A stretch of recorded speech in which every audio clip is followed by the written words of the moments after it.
Kimberly with the Rock Rag, and I'm here with Tauk. They just played across the street at the Mint tonight, man. First time you guys are in LA playing, or at least since I've known about you. You know, you guys haven't made it out here before. I mean, what's the deal? It does, well, we're from the other side of the country, so it's kind of, we don't find ourselves here often enough. Yeah, if you don't get out here, then you're not going to build a following out here, you know? Yeah, I mean, we were out here finishing our album. We were just finishing mixing, and we knew that while we were here, we had some free time. We just wanted to play a show. Yeah, yeah. You know, so we took advantage of it, and it went really well. Right on, it did. It really did. So you guys are just finishing up the album that you were recording? Oh yeah. Yeah. What's it got in store for us? Ooh. That's a good question. I mean, compared to Homunculus, I'd like to think that this new album is for the dancers who love Tauk. Oh, nice, nice, you know? Nice. So you got more like more of a funk going on, or something, the soul? Little grooves and a little bounce to it. Right on, right on. So what inspired that? I think, I mean, we've just been playing together a little bit longer now at this point, so the band's getting more comfortable, and we're just starting to find what it is we want to do. So going out and playing a lot of live shows and seeing how the crowd reacts to our music, you know, I think what works for us is getting that lively, dancey feel. It's just kind of creeped its way into the sets, because it's always just kind of fun to get into a little bit more of a groove. So the songwriting started to change to adapt to that a little bit, and it still has that sound that we had on the last album, but it just seems like it's the next step for us. Yeah, you saved the heavier stuff for the end of the set tonight, man. So yeah, what was the last song that you guys played? Tonight we Basement of the Alamo. Yeah. Oh, that's why I like that song, because that's the song I liked. Yeah. Because you know, I'm like, it sounded familiar, but because there's no words, it's, you know. Yeah. Right? Yeah, that happens a lot. Yeah. I'm sure. So tell me what else you guys have been up to. I mean, hey, I saw the video for the Beatles song, She's So Heavy. I saw it on YouTube. So does that mean that you got the licensing rights? Did you do that to put it out there? You know, we did that with this company called Indaba Music, and they have the licensing rights. But it actually worked out well, because we had already been playing that song before we worked with them. Right. And just what they were doing, they had this list of a bunch of songs, and they would have bands come in and play, and would film it and put it out there.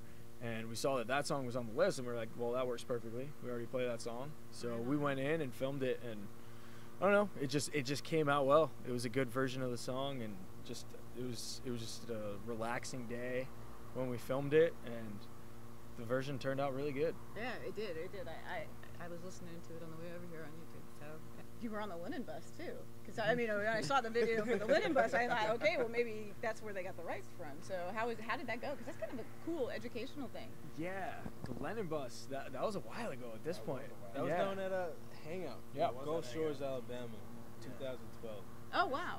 Wow, so that was a long time ago. It was like 2 years ago. So, okay. If I remember correctly, you rocked a serious shaker. Yeah, you rocked a serious shaker. It's all in the wrist. Yeah, loose wrist. You know what I mean? Not too loose. Yeah, but, you know. if you know AC is the keyboardist in our band.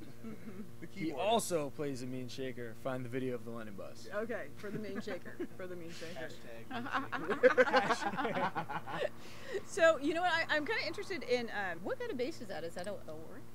It's a custom bass. It's from a guy who from my hometown. Well, he makes it in my hometown, and I've been lucky enough to know him and apprentice with him a little bit. And it's called the Clifford Roy basses. Nice. It's an amazing bass. Nice. It's beautiful. It's absolutely beautiful. I mean, it really is. You know. Slap on the bass. So, and tell me about your Gibson. Tell me about. Oh man, I got that guitar about 7 years ago, and it is a 2007. So I got it. I think the year it was made. I was looking for a new guitar at the time, and it was a time when I was starting to get into playing a little bit more jazz. I'd grown up playing a lot of rock stuff, and I still wanted to be able to play that kind of music, and the ES335 is just a really good like all-around guitar. Yeah. And that's why I loved it so much. It just felt really good, and you can get a good powerful rock sound out of it, and you can also like it could also just warm up for some jazzier tones. Yeah. Ever since I've had that guitar, I've loved it. It's versatile. Yeah, it's really versatile, and I don't want to put it down. Right. It needs some work right now. The strings keep popping, but I'll get it fixed. It looks like it's well played, like it's well loved, you know. Yeah. So, but that's cool. It needs help a little bit. Yeah. Hey, that just means that you're doing what you're supposed to with it. You know, I mean, because that means it's your favorite guitar, and if it's your favorite, man, you're gonna play it. You're gonna play it well, you know, and a lot. So, Definitely. Yeah. Yeah, I don't want another guitar. Yeah. I just want to fix that one. So tell me, when can we expect the new album? I mean, when will it get released? Or It'll be on iTunes July 22nd. oh wow, so that's coming up real quick. Very soon. So you Album guys heard release that? Friday. July 22nd. 22nd. Okay. iTunes. We call Collisions. Collisions. Collisions. Okay, and what inspired that name? You know We're what? just We colliding a were lot of talking different about things. album names. Yeah, we were talking about album names for a while, and just throwing a bunch of stuff out there.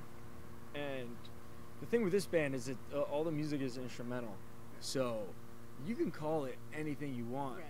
But what's cool about, I mean, for me, what I like about Collisions is it kind of just evokes an image to me, just a powerful image of, you know, things crashing together, and I think that represents itself in our music, and so it just seemed to fit the album really well. Yeah. When people, I talk to other people and they try to describe our music.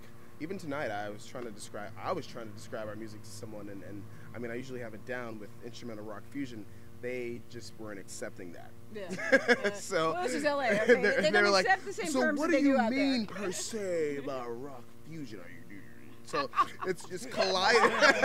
It's colliding a lot of different genres, I think, and that comes of. I like the idea of like two things coming together and they collide and they become something completely different. Right. And I think that's kind of what we try to do with the music. You know, is bring as much things as we can together and make it something different. Yeah. You know how when Vegeta morphs with Goku and they become super Well, nerd. you guys- Okay, Super I'm nerd. sorry. I'm Super sorry. nerd. I don't even know who that is, Super and nerd. I'm scared because you know who that is. Okay. Yeah. It's all good. Dragon Ball Z. Hashtag Dragon Ball Z. No. Okay. All right. So tell me about your keys, okay? Because I saw that you have the Hammond on top, and Yeah, I have a Motif XS8 and then a Hammond, portable Hammond. No one wants to bring a Leslie around. You know what I'm saying? I don't have any help.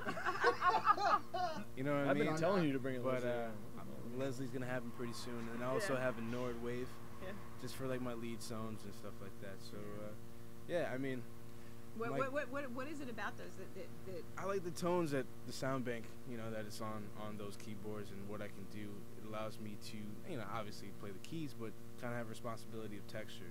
You know, and so I kind of play a different role in the band. But having that dexterity is great, and those keyboards all provide that to allow me to support everybody in the way that, you know, the band needs to be supported. So. Right. That's great. That's great. It's part of our sound. It is. I mean, it's definitely. I mean, it's. Yeah, I mean, like, just you can't do it without it. You know? No, we really. I mean, it's really a huge part of like, and that was with this new album too. We've been playing together for a while, and AC's been using those keyboards. I've been using my guitar, and so we're really comfortable with our instruments. So even tonight, just playing the show, it was like, if we're gonna play a show, we need to figure out how to get a motif, you know, because that is our sound. Like, we can play our songs without it, but it's not really what we're trying to do. And so, like, the writing and the feel of this album is really like, the more comfortable we're getting with those instruments is starting to show itself a little bit more. Yeah. Because I remember you guys at Peach Fest last year, and I mean, I was blown away. You guys were great there, but I really liked your sound tonight. The sound was, it just seemed like it was more more solid, maybe more full and solid. You know, it was good. It was really good. I mean, what's cool about this new album, Collisions, that we're working on is that, I mean, I've been using those keyboards for a while, but you know, you want to keep looking for different sounds, new timbres, new textures, things that are going to enhance and make, you know, our sound fat and saturated. Yeah. And that's kind of what we're looking for. So on the new album, there's a sub-fatty Moog, there's a core, there's the new Mellotron. So we tried all different kinds of toys and all different kinds of approaches to really make this album stand out sonically as something that's cohesive and something that we all love. Yeah, because you guys, I can't wait to hear it. I really can't. Collisions. I can't wait to hear it. I really can't. Collisions. Collisions. Collisions.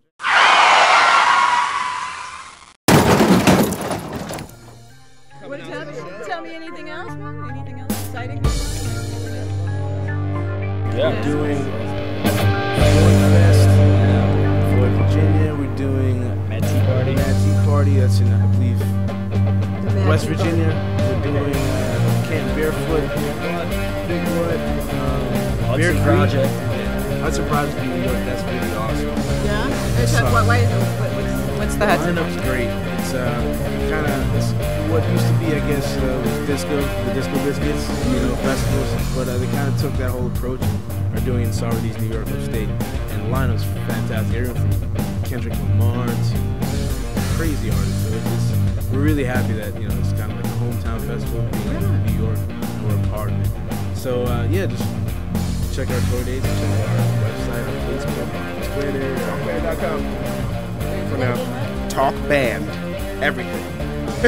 Talk Band, everything. Talk Band, Twitter, All across the whole social network. Talk Band.